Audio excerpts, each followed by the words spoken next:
Hello and welcome to Session Share, the Coaches Podcast. My name is Craig Birtwistle and I'm extremely enthusiastic to have Andrew Kummer. I've had the pleasure of knowing Andrew for a few years and have the opportunity to work with him at MLS Next Club, FC Delco.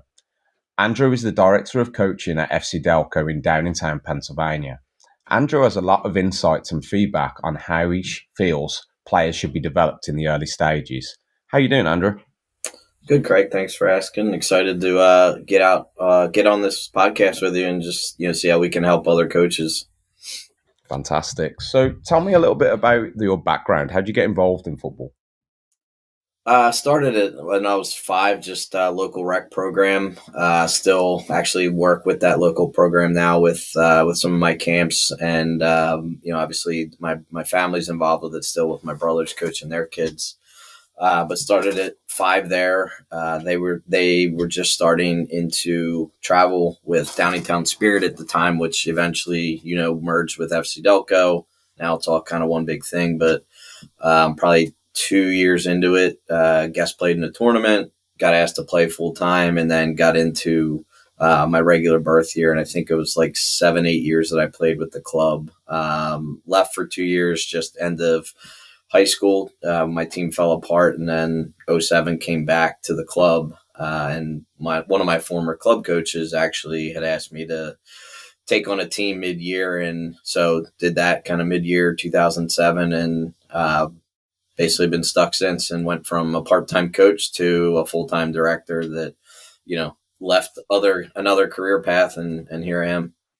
Fantastic. So you've basically been a lifer at the club then, right? You started as a player and then built into being a coach. Yeah, 100%. I mean, there's basically between 2-year gap playing and college. That's my only real gap in life of not being a part of the club. So basically almost from birth. That's awesome. Excellent. And what would you say has been your motivation once you got into coaching?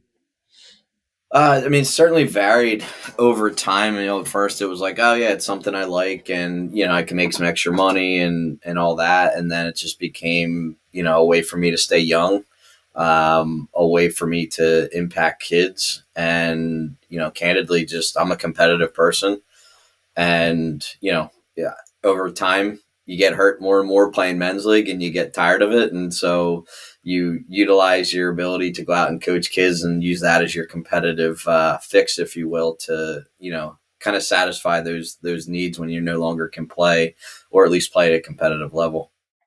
That's great. And in that sentence that you did there, you mentioned competition quite a lot, which I know a lot of coaches kind of shy away from, saying the idea of like winning doesn't matter or anything like that. The fact that we have that competition, I feel that competition is obviously very healthy for a kid to develop. One, because as they grow, it helps them in their career path and everything along those lines. But also, I feel that it helps build confidence, and it helps us as coaches then to give the opportunity to teach them more, because the more they buy into the product and more they buy into us, the better they become. Would you agree with that? 1,000%. I mean, one of the biggest things when our directors that kind of took over shortly in that transition when I was coming in and you were headed elsewhere, one of the biggest things they talked about from the very get-go was the intensity and the competition level of training, that we can't expect kids to compete at a certain level in game but not demand that in training. So from a soccer perspective, I'm 1,000% on board. I've tried to, you hear a lot of coaches over time say the practice should be harder than the game. And I never was able to really draw that out until my first girls team, and my first U8, U9 team that I had for 4 years. By the second, third year, our training sessions were ruthless, to say the least. Now, it was a healthy ruthless in terms of, we competed, and at the end of the day, they understood, hey, we're teammates and we're trying to make each other better. But when we went into games, most teams were tired of playing 2/3 of the way through the game because we were just so relentless. So from a soccer perspective, I couldn't agree more. But more importantly, and I think this will tie into some things we'll probably talk about later, but to your point about life, I mean, we we need to help teach kids how to compete, how to be successful, how to be driven, how to manage emotions, how to be driven to get better. And if you don't create a competitive environment, what are you striving for?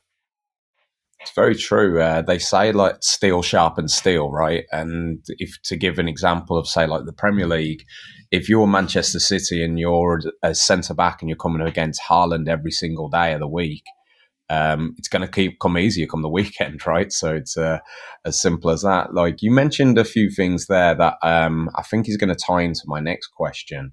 What do you feel your coaching philosophy is? It's evolved over time, I think, as we learn more, and all of us as coaches, directors, we joke about, how none of us has an original idea, that everything is a conglomerate or a compilation of everyone's ideas. For me, in terms of the players, I wanted to teach players how to develop good habits, in terms of, what their mentality is when they show up for training, when to be silly, when to be serious, attention to detail. Again, going back to, and I think this is what you meant, but helping them prepare to be successful in the future. Right. But I also want to create a fun environment that fosters autonomy, problem solving, creativity, and again, going back to competitiveness. As a club, we want to establish those behaviors, such as being aggressive, whether it's, aggressive in their mentality of with the ball, aggressive in their mentality without the ball, physically aggressive, sprinting, reactions, those kinds of behaviors are really what we try to establish, particularly, from a zone one perspective. Because I think the skill stuff, yes, there's a certain age where you want to have those skills developed, but I think you need to create certain habits first to be able to properly develop those skills. Totally agree. We'll be back shortly, Andrew, after a little short break involving our commercial with Zencaster. Do you have a story to tell that the world needs to hear? Have you struggled with reaching new audiences who are engaged with your story? It might be time for you to start a podcast. Let me tell you about a platform we use here at Session Share. Zencaster makes it super easy to produce a high quality broadcast with 4K video recording from your phone and AI editing that automatically removes ums, ahs, you knows, and 22 other speech patterns. Zencaster makes it super easy to produce a podcast that sounds great. Ready to tell your story? Check out the link in the show description to learn more about Zencaster. Welcome back, and we're going to delve in more detail, I should say, in developing players, in particular the players in the Zone 1 age group. Andrew, tell us a little bit about the issues you face on a day-to-day basis. I think the first one, particularly, I guess if we're talking from a director's perspective, session planning, helping coaches develop sessions, helping them be better in training, helping them be better in games. For me, I think, I've criticized experienced coaches in the past for how basic some of their practices have been. Some of these coaches, they just throw out a couple pug goals. They say, go play. They walk over to the coach next to them and say, hey, you want to scrimmage? In theory, I do understand a lot in terms of why, in the sense of letting kids play and learning on the fly, kind of in terms of game like situations. But I do think there needs to be a little bit more context in terms of, trying to draw out specific concepts, specific themes, specific ideas. And so for me, what I've really kind of focused on with coaches is simplification.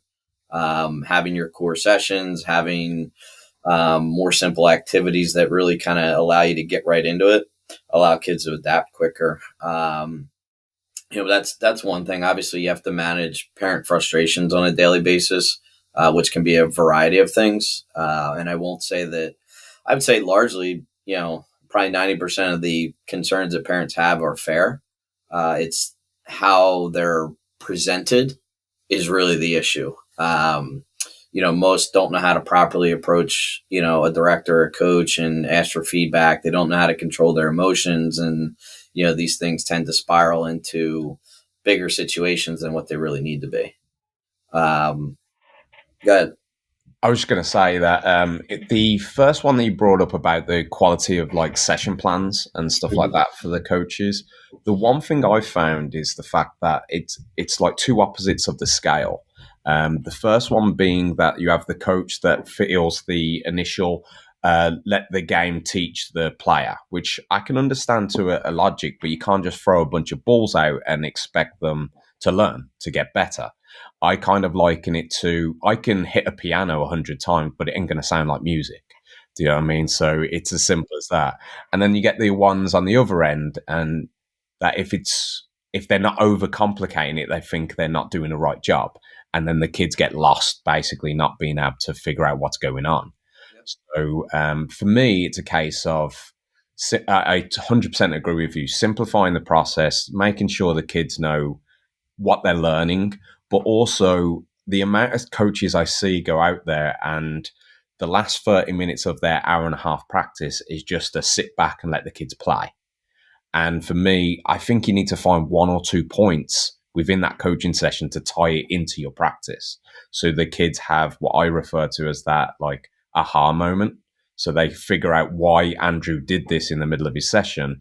So this helps me in the game come the weekend. Do you think that's fair? Yeah, I mean, for the club and what I've learned to do, we've gone with the whole part whole methodology in terms of bigger, then smaller, then bigger. So to use your analogy in relation to a piano, we've talked about like an orchestra, right? You have the whole orchestra, you're working on a certain part of a song. Then you narrow it down into one section, say like, the woodwinds or whatever. And then you go back and do the whole group, right? So for me, I typically only have 3 activities in a session. And, it's going to be a bigger game, then a smaller game, smaller numbers, then back into a bigger game. Um, but the last 5 or 10, I will step away and let them be free. And, if it gets to a point, obviously kids are kids and sometimes they take freedom and they run with it. And, I have separate thoughts on how to mitigate that. But as long as they're competing and trying to do the things we've worked on throughout, I try to let them have that 5-10 minutes of stress free, no coaching, no structure, anything. Because they do need at some point to see if they can do it themselves. And that helps you kind of assess a little bit in terms of looking back and go, okay, how much success did I really have today? 100%. I like that. It's about finding that balance, isn't it? I agree with the fact that most of the players that you're coaching are like U9 and up, correct? Yeah, yeah. I mean, what I do right now is I coach the U11s the year before pre ECNL and pre MLS for our boys and girls. But something I would say, kind of going back to that for me is, I think young coaches, new coaches, they often overcomplicate things for themselves. They think they need a million cones. They think they need a million goals. They think they need a really complex activity. And one of the most basic things we use, some call it Penn State, some call it King of the Hill, but basically winner stays on, right? I start and end with that almost every single night. So the Mhm. kids play that probably almost 50, 60 minutes of practice every night. Now, how do I change that? Multiple goals, touch restrictions. Um, it could be a restriction before you can go to goal, a number of passes. It could be everybody has to be in the attacking half to score, things like that. But I try to keep it so simple. And I'm sure I'll probably go back into this later, but like for me, there's an orientation phase of every um, activity.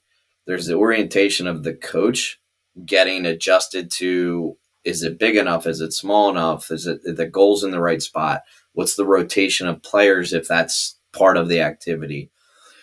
With that, the players are getting oriented to, what are the rules? Where's the space at? What's the problem? Right. So for 5-10 minutes, there really shouldn't be any coaching because learning's already taking place, both for the coach and for the player.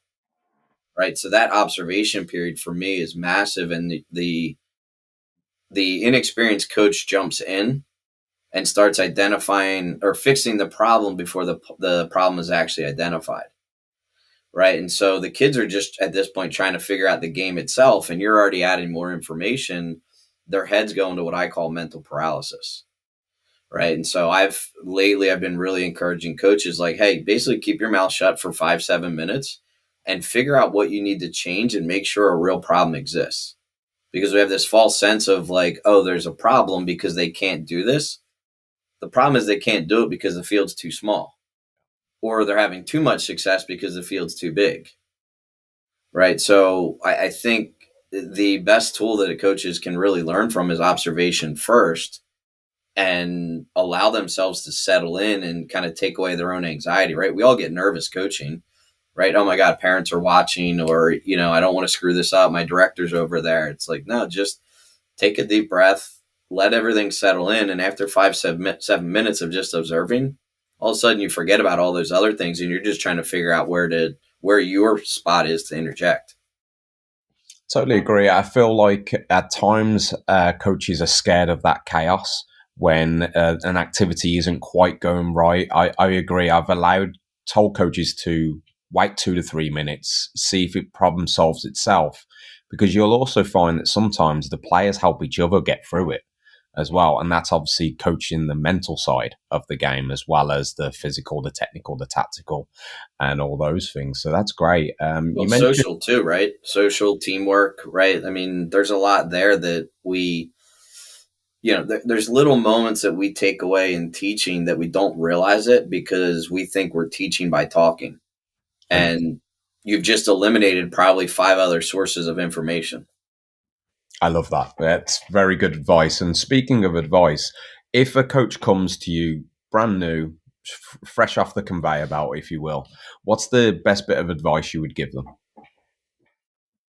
Well, honestly, there's a lot. For me, I'll say I could have used a lot more little things to help me early on. I had good ideas. I had a good foundation. And I think I had the personality for it, which I think for me, identifying coaches, you have to have a personality, right? You have to have energy. But, the notes that I kind of jotted down were, one, just understanding that every kid has different needs and tailoring to them, not asking them to tailor to you. You'll capture a lot more kids and you'll gain a lot more trust and confidence from them by adapting to them as opposed to them adapting to you. In training, so for me, what I kind of already said it a little bit, but just making sure that the game's a real situation, the activity's a real situation that the kids can relate to, that they're like, oh, this is just like in the game. Or in the game, oh, this was like practice on Tuesday. I know how to solve this now. And then the last one we already kind of dove into, but just the simplification of training, not just the activities, but the number, right? 6 to 8 core activities. And literally that's kind of your go-to. It allows you to get training going faster because kids quickly understand, oh, we're doing King of the Hill, or, oh, we're doing Crossfire, or, whatever it is. You can set it up. They start looking around. I don't know if you experience this, but I have kids that try to predict what we're doing before I even start explaining it. Mm-hmm. So it's a good example of they're already trying to identify certain things and they already have a certain comfort level and how their emotions are. So, if you go and give them something new, they freeze up. If you give them something they're comfortable with and they like, they get excited, right? So right there, you're changing emotional reactions by your activities, which changes how quickly they get going, the energy, the effort. And then that whole orientation that we just talked about, that gets shrunk down to a 2-3 minute scenario where you barely have to adjust anything. And then you can get more repetition, which everybody agrees repetition is good. Cuts down on stoppages. Yeah, it's funny you mentioned that about experiencing that as a coach. I remember, and it was back in Downingtown, Pennsylvania, that like I developed a curriculum for the club and everything like that, just like you do too, with session plans and everything like that. Pass them out to the coaches. They use and adapt and so on. And I remember I did an exercise that I actually created, if you will. And I just remember one of the kids turning around to me, no. Coach Tony did this to us last week. I went, maybe because I gave him the session plan. But you know what I mean? So the one thing I've found, especially with coaching in America, is the fact that if you do an activity more than once, they're like, oh, we've done this before, and they kind of like pass it on. Whereas, like in Germany, for example, they will do the same session plan for the whole week. So they'll spend 2 to 3 days for the whole week doing the same session plan. And their theory of that is the fact the first time you introduce an exercise, the kids are learning how to play the exercise. The second time, they're learning how to now play the exercise within the game. And then the third time they do the exercise, it's natural. And it's now time that they're adapting it to their game, which I think is a very unique experience, because I feel like if we saw that from our coaches doing the same lesson plan for a whole week, we would say that was laziness. Do you understand where I'm coming from? It's Yeah, and I actually agree with the other side of it. I think you said it was a German club. That's kind of where I said like the orientation period, right? So like the way we have our curriculum set up, it originally we started our curriculum where it was like point counterpoint. So for example, building out of the back, learning how to press against a build out, right? And that was first week, session one, session two. Second week was playing in behind, learning how to delay. Third week, finishing, learning how to defend shots. We changed it to a 2-week cycle where 3 of the 4 sessions are, say, building out of the back. So building out of the back day 1, building out of the back day 2, day 3, defending against the build out. Day 4 is now defending against the build out, or playing with the build out against a better defensive shape now because you've worked on both sides of it. But basically, within those 4 sessions, you do nearly the exact same activities. You might change one or two. So that's kind of where or I won't say we've, because not everybody has done it within this coaching staff. But for me, that's where I've gotten to, like I said, 6 to 8 core activities. Even going from one phase of the game to the other, the activities aren't far, from the original. It's again a modification. Maybe it's the orientation of the field. Maybe it's the width is wider than the length to modify it. But again, rules and kind of game flow are almost the same. I think that's a great hybrid of way of doing it as well, because say, for example, you're doing playing out from the back, the team is now learning how to play out from the back. That's obvious. That's in the title. And then when you do the reverse then and you're doing pressing from the front, you may be not coaching the defenders now, but they're having to do the stuff you've already implemented in a previous session as kind of like a revision. And now you're able to focus on the other team who's now pressing from the front. So I think that's a really good way of doing it. So I'm not sure last time you've done a U.S. soccer course, but have you heard their concept they use, which is called OLI, Orientation, Learning, Implementation? Yeah, could you explain that a little bit more? I think our readers would, listeners would. Yeah. It was something that was kind of interesting. It's a way to help teach kids. But I think for me, it was everything that I just shared in terms of like the orientation of activities and stuff like that. It kind of stemmed from this concept. So what they want you to do in each activity is they want you to, so you set up your activity, you get it started. And at the beginning of the activity, you're actually coaching the opposite side of the theme, right? So you're creating the problem effectively. So if you want to work on building out of the back, they start coaching the defense first and make sure that the pressure against the build out is appropriate so that the real problem is created. And that can be anything from 3 minutes to 15 minutes, depending on how effectively they do it. That might also involve modification of the framework of the session, right? Size, space. My apologies. We had a little bit of technical difficulties there. So we are going to carry on our podcast after this short message. Do you need fresh ideas for your football, soccer training? Then follow Session Share on YouTube and X. Our handles can be found in the show description. Session Share, for coaches, by coaches. Welcome back. We just spoke about advice that you would give a coach. What advice do you feel you've been given, Andrew, that's helped you with your career? The main thing that comes to mind and super basic is just be enthusiastic.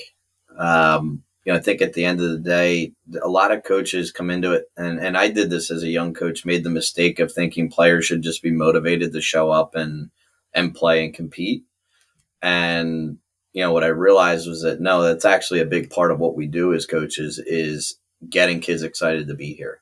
Whether it's through the type of activities we do, but, for us, just our energy to, give the kid a fist bump when they show up and, smile and pat them on the back and ask them how their day was, be enthusiastic and care about the kids. The quicker they feel like you care about them, the quicker they're going to trust you, execute the things that you're asking, and do it at a high level of confidence as well. I love that. Yeah. Great bit of advice there. And we're going to finish off the podcast, Andrew, a little bit of a lighter moment. What's your favorite moment in sports? It can be anything as a player, a fan, a coach. Yeah, for me, simple. I'm a Philadelphia sports fan, so obviously an Eagles Super Bowl was a big deal. My mom passed away actually this past spring, and she was a life Eagles fan, diehard. Used to write notes to the Eagles coaches when she was upset with them, things like that. And so, like to this day, for 6-7 years now, the background of my phone has been a picture of like my whole family together for that. And I also have a photo picking up my mom in celebration during that night. So that's obviously my number one. The Phillies World Series. Again, a kind of a funny memory. My brother and I are babysitting my niece, who was a year or two old, while my mom, dad, and my other brother and his wife were at the game. And we had to celebrate in silence because she was sleeping. So we're fist pumping, but like not yelling so we don't wake her up. That's true love right there. Yeah, like like there's something just so subtle about that. There's just like you'll never forget how you celebrated when they won. It was like, the silent celebration. And then the third one, I'm actually a buddy that I'm seeing tomorrow that he started coaching me early on. I don't know if you remember Mike Goldovich, but Mike and I were at a local restaurant. I won't say which one, but we're in there watching USA Algeria in the World Cup, and it's obviously it's a tense game, and we're at the extra time, and he decides at the worst moment in time to go into the bathroom to take a leak, and while he's in there, we score, and he's telling me how he's in there like fist pumping to the sky while he's standing at the urinal. What a way to celebrate! Yeah, so those are the three I kind of came up with. I'm sure there's some personal ones, in terms of playing that I had some good memories, but those in terms of a fan, those were the best.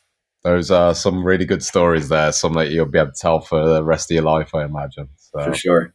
That is awesome. Well, thank you very much, Andrew, for your time. I've had a lot of fun with this conversation. It's been great. It's been very beneficial. So, Andrew, if our listeners want to get in touch, obviously, either with your position at FC Delco or just in general, is there any social media outlets that you like to promote? Yeah, I use Instagram.